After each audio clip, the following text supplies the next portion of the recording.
All right, welcome back to the Sustainability Podcast. My name is Gavin, and I'm joined today with Eli Beckman. Eli, how are you doing today? I'm good, thanks, Gavin. How are you? I'm doing good. Eli, I know we originally met at the Aspen Ideas Climate Conference, and I was really interested in your story. And we actually toured a microgrid system at the Florida International University, which was a really interesting experience. Can you give a little bit of background about yourself and maybe how you found yourself at that conference? Yeah, absolutely. I'm the mayor of Corte Madera, which is a small town in California outside of San Francisco.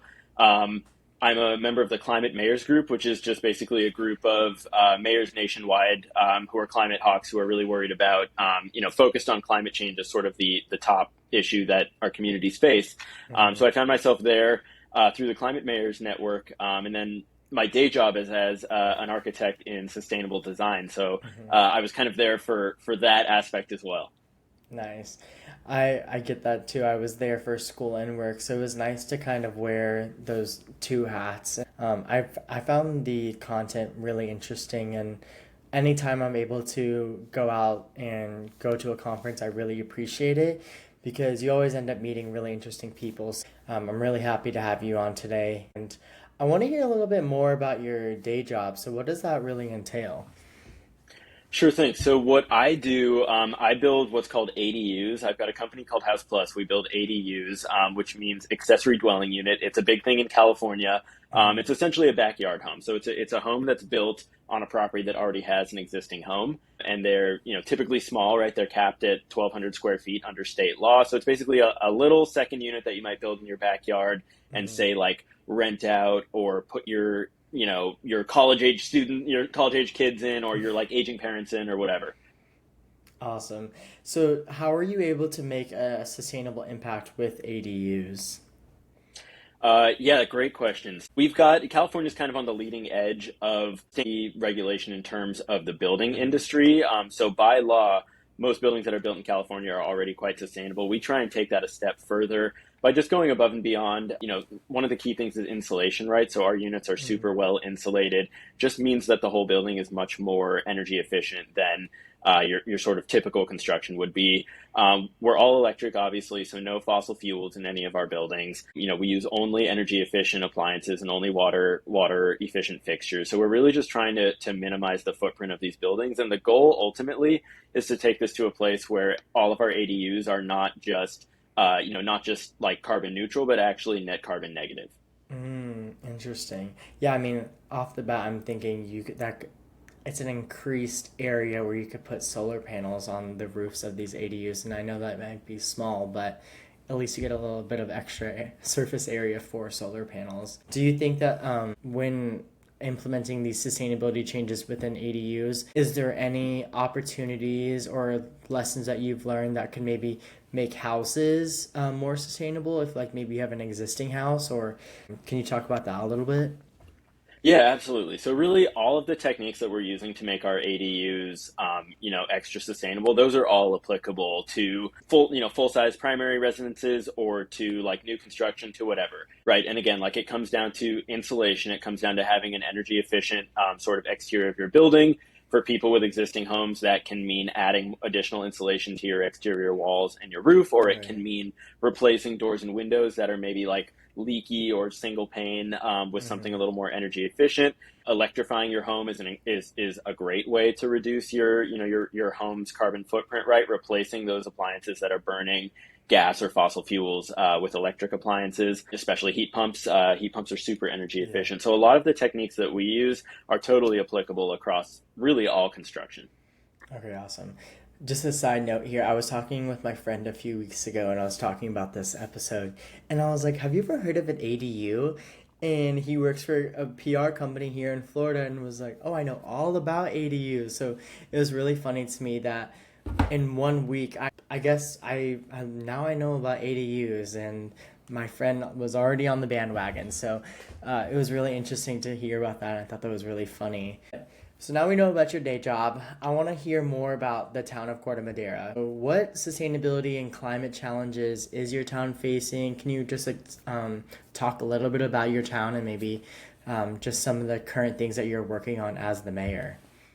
Yeah, absolutely. So Corte Madera is kind of uniquely vulnerable to climate change in that our town is half in the flood zone, half in the fire zone, which isn't typical of most towns, right? Mm, Usually if a city has a climate vulnerability, it's generally one or the other. right. We've got both.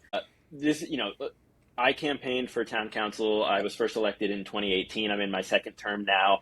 I tell, since then, I tell anybody who will listen, climate change is the only existential threat that Corte Madera faces. And so to me, it's my top priority. It's always been my top priority. It's always going to be my top priority. I think to me, it's really about protecting the town and ensuring the longevity and the continued viability of Corte Madera as an incredible place to live. So what does that look like? Two kind of things. We're trying to address both the cause and the effect of climate change, right? Mm-hmm. Obviously, climate change is a global issue, and Corte Madera can't solve it alone. But also, Mm-hmm. we have to do our part at the local level. Every city has to do their part. So one of the things that I pushed was we adopted a climate action plan, which is basically our roadmap to reducing the town's carbon footprint, reducing our greenhouse gas emissions, reducing our climate impact, right?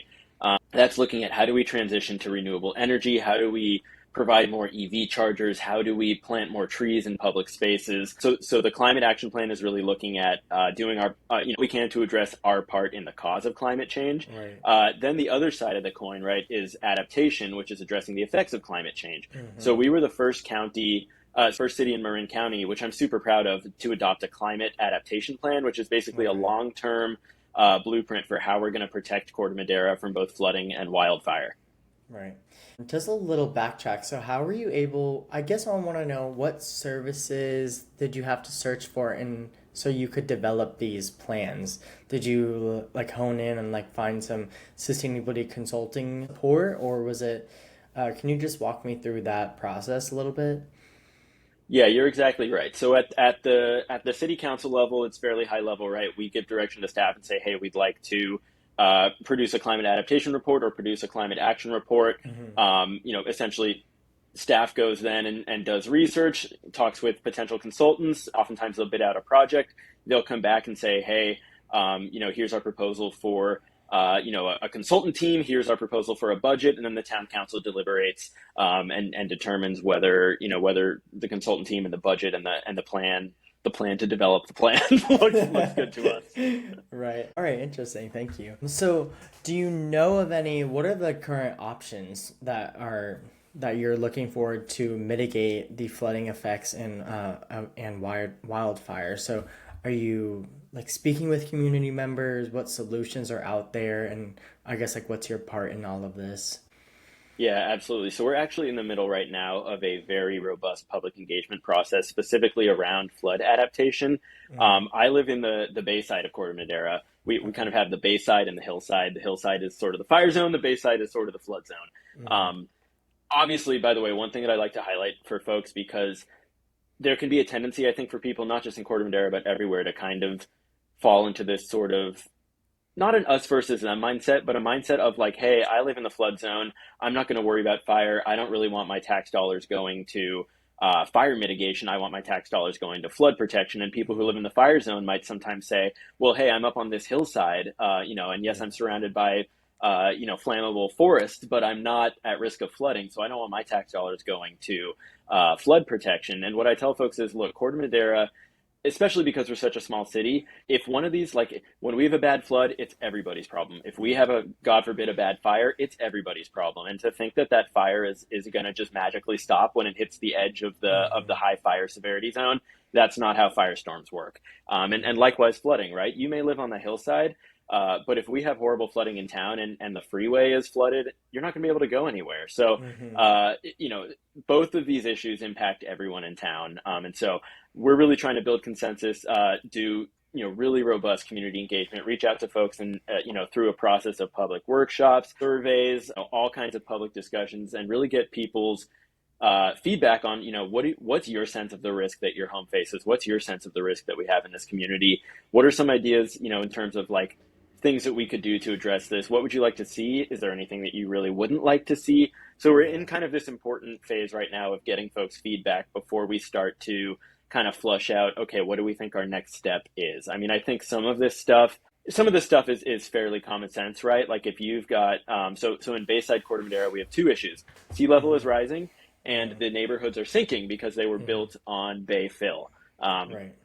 so we've got basically the land and the sea coming towards each other. It's pretty clear that there's going to have to be at some point some sort of barrier to keep the bay out of the neighborhoods.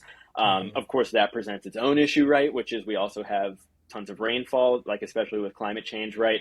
Warmer air holds more moisture, which is why rainstorms are getting so much more intense.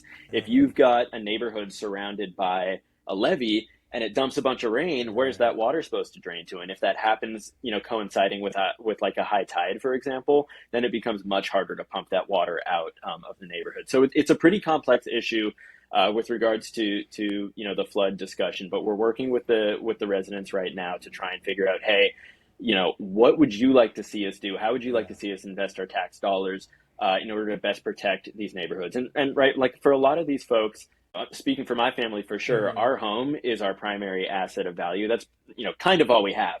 right. And so, right, it's critical. It means everything to folks, and you don't Mm, want to jeopardize people's assets and their livelihoods by not planning to protect them long term.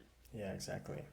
That's interesting because, like, right off the bat, it seems to me that even just like the disparity between like I'm in the fire zone and they're in the flood zone, and I only care about the fires and I don't care about the flooding. I feel like that kind of speaks for a general consensus of just like the United States, or just like policies within the United States. So it's interesting that you are feeling like that same pressure just on a singular community local level. And I think the only thing that you can do right now is engage with the community, understand what they think, and I'm sure people have great ideas, and so I think it'll be really interesting to see what you come up with and what your community comes up with. So I'm really looking forward to further developments on that. And I think it's really important to uplift these stories because a lot of my world, I talk on the macroeconomic things, so I think about like industries and like countries and regions of the world, but it's really interesting to hear more about the community level of things because they're still facing very similar problems that macro we're seeing at the same macro level. Right. So, And one other thing that I would point out on that is, to your point, like Corte Madera is a small town. When we look at when we look at the total cost of like everything we'd like to do to protect our town from mm, flooding and from wildfire long term, we're talking tens, if not hundreds of millions of dollars. And then you mm, think about how many Corte Maderas are there in California or in the right, United States, and all of that funding has to come from like a finite pot of money, which is part of why it's so important for us to get out ahead of the pack in yeah, developing our climate adaptation plan so that we can actually be ready and say, hey, we've got this blueprint, we've got this plan that we invested in putting together here. We've got shovel ready projects to mm, protect our town. Everyone else is still kind of figuring out their plan. Let's get some funding and let's start attacking these projects. yeah, that's awesome.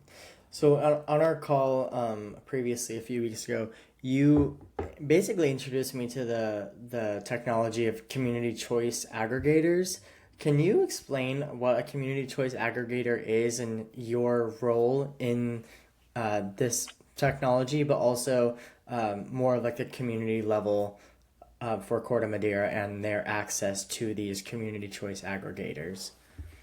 Yeah, absolutely. So a community choice aggregator or a CCA, as we call it, although I'm going to try and keep the acronyms to a minimum here. A CCA is basically like a publicly owned power company that's an alternative for residents to whatever the local utility is, which that alone, that in and of itself is kind of a revolutionary thing, right? Because Mm-hmm. before, like, I don't know, 10 or 20 years ago, you didn't have an option of where you could buy your energy from. You bought your energy from whoever the local utility is, and you did not have a choice. And when it came to what the actual attributes of the energy you were buying was, is it sustainable? Is it dirty? Is it cheap? Is it expensive? Like you didn't have any Mm-hmm. choice. So the advent of CCAs has really kind of been a game changer, right? Because now suddenly residents have this choice, and they can say, I can stick with, for example, where we are, the utility is PG&E. They can say, hey, I can stick with PG&E, which is fairly expensive, and PG&E's grid mix is, I think, something like 39% renewable or something like that.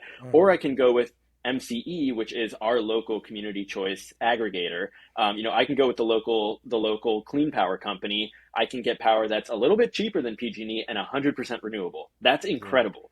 That is So incredible. that's kind of like the revolutionary power of CCAs that we're seeing is they're giving folks this like decision point where suddenly you can say, I don't need to be bound to the utility and whatever they're selling me. I don't need to just take what they're giving. I can Hmm. actually be an empowered consumer, make a choice. It's the right move for the environment. It's the right move for my personal finances, right? So Hmm. it's fantastic. Yeah, that's awesome. How do you, I think the interesting part here is a lot of this always comes down to your energy bill at the end of the month. So how do you, can you explain maybe how CCAs can become price competitive with more of like these larger utilities? Like how did that process work? What are some of the contributing factors to reducing the price of renewable energy?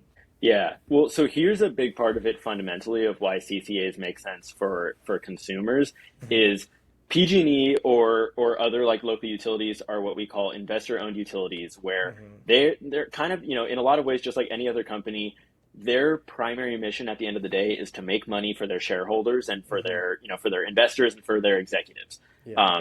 A CCA is totally different because it is a publicly owned company. It's a public agency, basically. So it does Hmm. not have any profit motive.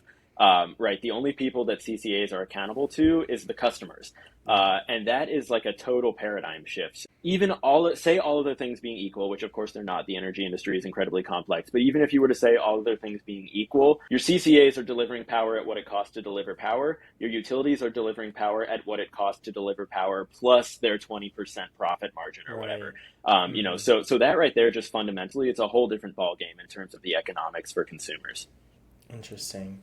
That's awesome. Okay, so let's go a little bit more into renewable energy. I really want to talk about this because I think I actually just finished the energy regulation roundup for April 2024 and actually included California. I'm sure you've heard of this, but the CPUC, the California Public Utilities Commission, just agreed upon some rules for allowing basically solar energy and renewable energy batteries onto the grid, and it took about 4 years for them to come to this agreement. And basically they're going to be allowing energy to be inputted onto the grid on a certain schedule where they are allowing them a certain amount of energy to be inputted onto the grid at like certain times of the day instead of it, because solar energy is intermittent, which is why utilities are kind of not in favor of solar energy at all times. So they're trying to basically alleviate some of these challenges against energy. Have you heard about this regulation in California? And I guess I just want to talk about on a bigger scale why these transmission issues are a problem in the state of California, but also abroad, just in general terms, speaking about renewable energy. Yeah, absolutely. Those are all great points. So I think with regards to your point about solar, obviously just inherent to the nature of solar Yeah. is you get a bunch of it at, peak sunshine hours and you don't get any of it at night.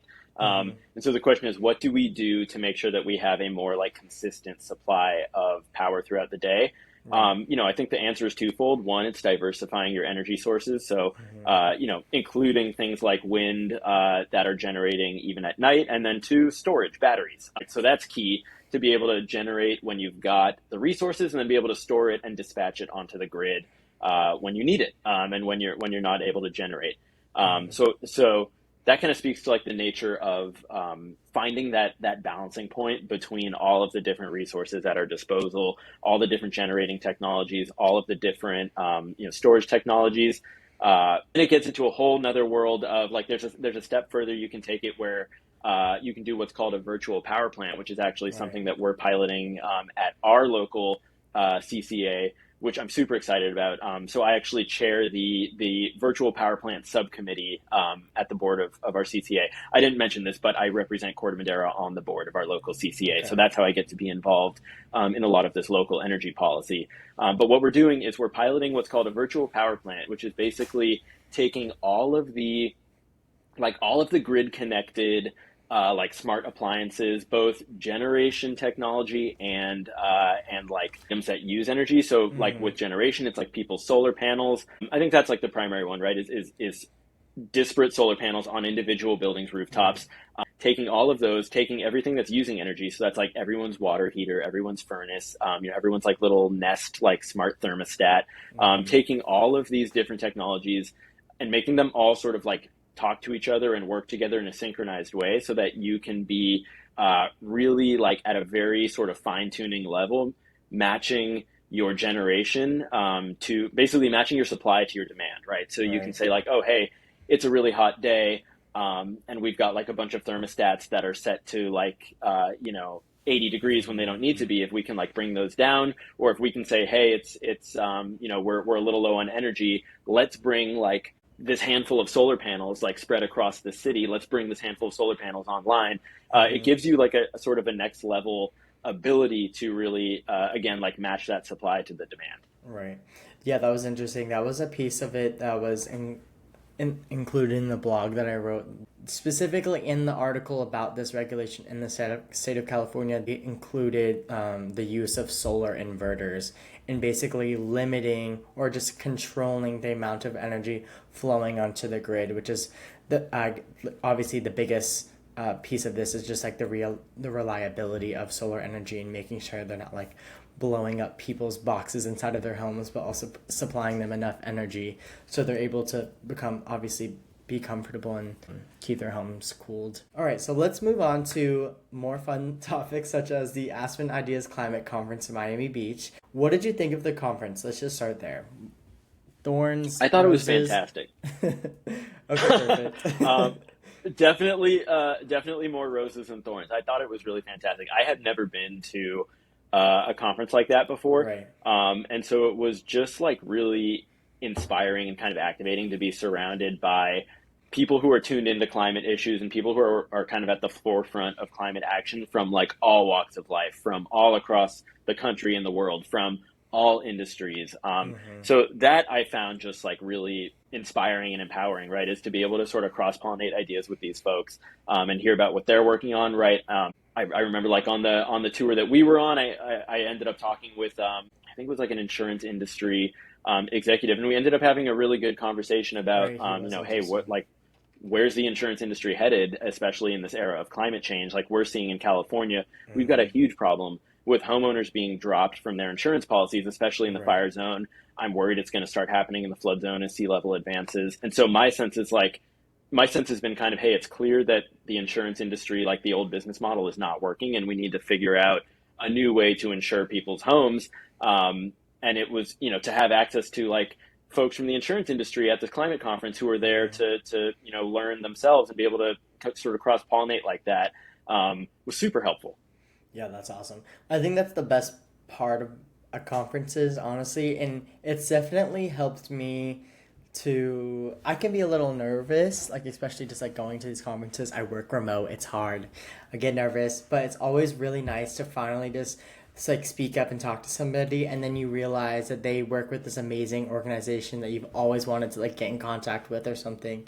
So that's like my favorite part about going to climate conferences, and I definitely suggest anybody that's watching find your nearest climate conference. I highly suggest going to New York City Climate Week. That's obviously on the East Coast, but a lot of Green Biz, they host a lot of events actually like all across the country. So definitely follow up with Green Biz. I've always wanted to go to one of their conferences, but not have not been able to go yet. But at your during your experience at Aspen Ideas Climate Week, you were involved with the Climate Focused Mayors organization. Can you explain a little bit about that group and what happened at the Aspen Ideas Climate Conference, and just yeah, just give us a little background on that. Absolutely. So our Climate Mayors Summit happened kind of on the sidelines of Aspen Ideas. And basically what it was, just like Aspen Ideas, it was kind of just an opportunity for climate-focused mayors from across the country to get together and really just share ideas. Mm-hmm. What's working, what's not working, what challenges are we facing? And it was a fantastic experience. So we had like panel talks. We heard about basically what different cities and different leaders are doing to address their climate vulnerabilities in a diverse array of cities across the Mm-hmm. country. It was fascinating to hear like parallels in places that you wouldn't necessarily expect them. So, Mm-hmm. like for example, us here in Corte Madera, we're on the San Francisco Bay. right off the Pacific Ocean. California is now, just like the Northeast, really starting to look seriously at offshore wind, which is super Right. exciting. And we're at the very early stages of trying to figure out, okay, what does that look like? What does building an offshore wind industry entail?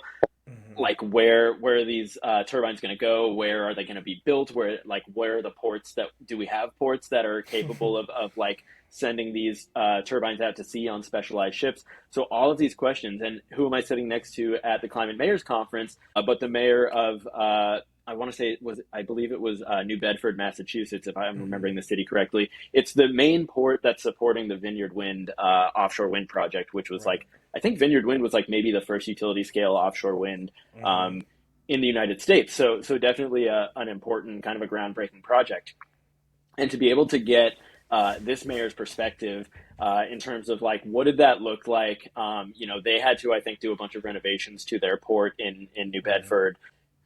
Now I'm hoping it was New Bedford. I'm like worried I could be misremembering the name of the city. Massachusetts.